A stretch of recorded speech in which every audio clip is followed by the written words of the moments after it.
आपने कहा कि आपको गिरफ्तारी का खतरा है। अब कुछ घंटे गुजर गए हैं, अब क्या होने वाला है और आप इमरान खान और पीटीआई का मुस्तकबिल कैसा देखते हैं? पीटीआई का मुस्तकबिल मैं सिर्फ इतना कहूं, अगर आपके पास अवाम का वोट बैंक हो तो कोई भी गिरफ्तारी काम नहीं करती। उन्होंने 7,000 से ज्यादा लोग गिरफ्तार किए, हमारी पूरी लीडरशिप जेल में है। 150 केसेस सिर्फ मुझ पर हैं, मगर आप एक सोच को गिरफ्तार नहीं कर सकते। आज सर्वेस के मुताबिक पीटीआई 70% तक पॉपुलर है। इतनी मकबूलियत किसी पार्टी की नहीं रही। ये दीवानगी है। ये लोग सबसे बड़ी पार्टी को दबाकर जमहूरियत का कत्ल कर रहे हैं। देखते हैं, ये प्रोग्राम तब चल सकता है जब आप शायद जेल में हो, जैसे आपने कहा गिरफ्तारी करीब है। मेरा सवाल है, अगर इमरान खान जेल चलाए जाता है तो क्या होगा और पाकिस्तान का क्या होगा? मैं 4 दिन जेल में था और कुछ नहीं जानता था कि बाहर क्या हो रहा है। मुझे खबर ही नहीं थी। जब मुझे इस्लामाबाद हाई कोर्ट से गलत तरीके से उठाया गया, सुप्रीम कोर्ट ने भी कहा कि यह गलत था। 4 दिन बाद मुझे मालूम हुआ कि 25 लोग शहीद हुए और 600 जख्मी। मैं चाहता हूं अगर मुझे फिर जेल भेजा गया तो कोई तशद्दुद ना हो, क्योंकि तशद्दुद उन लोगों को फायदा देता है जो इलेक्शन से भागते हैं और इस बहाने से पीटीआई को दबा देते हैं। 7,000 लोगों को जो गिरफ्तार किया गया, हुकूमत के मुताबिक उन पर तशद्दुद और अफराद को उकसाने के इल्जाम हैं। हमने देखा एम्बुलेंस चलाई गई, अवामी सामान तबाह हुआ, लोग आपके लिए नारा लगा रहे थे। लेकिन आपके कुछ रहनुमाओं के वीडियोस हैं जहां वो कहते हैं हमें GHQ जाना चाहिए। जैसे शिरीन अफरीदी ने कहा, हुकूमत का कहना है कि वो तहकीकत कर रही है, लोगों के फोन ट्रेस कर रही है। ये सब आसानी से साबित हो सकता है अगर आजाद तहकीकात हो। पीटीआई ने 27 साल में कभी तशद्दुद नहीं किया। जब मुझे गोली लगी थी, हमारे 12 लोगों को भी गोली लगी, तब भी कोई तशद्दुद नहीं हुआ। यह सब पहले से प्लान था। अगर आजाद तहकीकात हो तो सब सामने आ जाएगा। लाहौर में कॉप्स कमांडर का घर पुलिस के बगैर डेमोन्स्ट्रेटर्स कैसे पहुंचा, सीसीटीवी क्यों नहीं दिखाते, यह सब पीटीआई पर इल्जाम डालने की साजिश थी। हमारी पंजाब प्रेसिडेंट डॉक्टर यास्मीन लोगों को रोक रही थी कि अंदर मत जाओ। GHQ जाना कोई जुर्म नहीं और अमन एहतजाज हर नागरिक का हक है।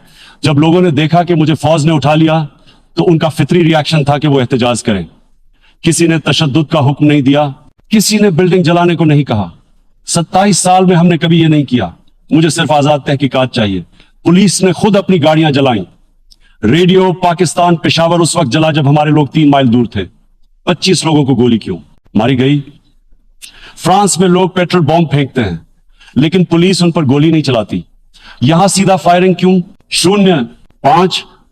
हकीकत यह है कि पीडीएम और एस्टैब्लिशमेंट इलेक्शन से डरती है। हर सर्वे कहता है कि पीटीआई 2/3 अक्सरियत से जीतेगी। इलेक्शन से बचने के लिए उन्होंने मुझ पर 150 केसेस बनाए, क्वालिफिकेशन खत्म करने की कोशिश की, यहां तक कि कत्ल की कोशिश भी हुई। 700-500 पीटीआई वर्कर्स बिना ट्रायल के जेल में हैं। रातों को घरों पर छापे मारते हैं, जो भी पीटीआई से जुड़ा हो उसे निशाना बनाते हैं। तजिया निगार कहते हैं कि यह पाकिस्तान का पुराना पैटर्न है। जो भी इख्तियार में होता है कहता है हम फौज के साथ पेज पर हैं, लेकिन जब इख्तियार चला जाता है तो वो जुल्म का शिकायत करता है। बिल्कुल अलग। मेरे 3 साल हुकूमत में ऐसी कोई बात नहीं हुई। PMLN कहती है उन पर जुल्म हुआ, लेकिन उनके 95% करप्शन के केसेस मेरी हुकूमत से पहले के थे। नवाज शरीफ के बेटे और इशहाक डार अपनी ही हुकूमत के दौरान भाग गए। हमने नवाज को जबरदस्ती बैन नहीं किया, सुप्रीम कोर्ट ने कन्विक्ट किया था। उसने झूठ बोला बीमारी का और भाग गया। मुझ पर अब तक कोई कन्विक्शन नहीं, लेकिन मुझे टीवी पर बैन कर दिया गया और मेरी पार्टी पर झूठे केसेस लग रहे हैं। एस्टैब्लिशमेंट असल में एक आदमी है, आर्मी चीफ, फौज डिसिप्लिन होती है। मुझे उससे कोई मसला नहीं, लेकिन लगता है उसे मुझसे मसला है। शायद उसे लगता है कि मैं उसे निकाल दूंगा अगर मैं पावर में आया, लेकिन मेरा ऐसा कोई इरादा नहीं था। अगर उसे यकीन चाहिए था, मैं देने को तैयार था। मसला मेरी तरफ से नहीं है। यह सब जनरल बाजवा का बनाया हुआ झूठ है। मैंने कभी डिसाइड नहीं किया कि आर्मी चीफ कौन बने। मुझे दूसरे कैंडिडेट्स का भी पता नहीं था।